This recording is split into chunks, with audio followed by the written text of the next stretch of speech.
Samantala, sa kulungan ng bagsak ng dalawang Chinese na sangkot umano sa pamamaril sa isang lalaki sa Makati City.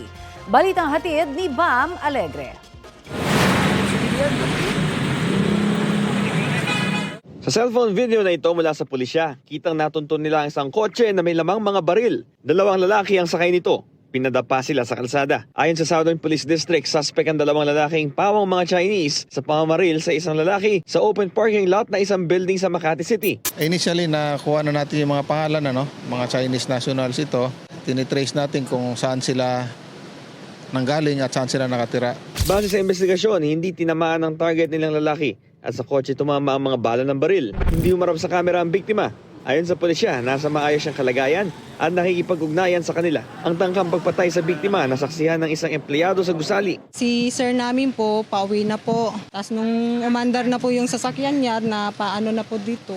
Tapos may bigla pong tao na tumakbo, biglang binaril-baril po si boss po namin. Pagtapos niya po na binaril po si sir, biglang tumakbo po doon sa labas po. May nag-aantay na po na sasakyan. Okay naman pa sa awa ng Diyos po. Patuloy ang investigasyon ng pulisya sa motibo ng mga suspect. Sasampahan sila ng reklamong attempted murder at illegal possession of firearms. Hindi nagbigay ng pahayag ang dalawang suspect na sumailalim din sa medical evaluation. Bam Alegre, nagbabalita para sa GMA Integrated News.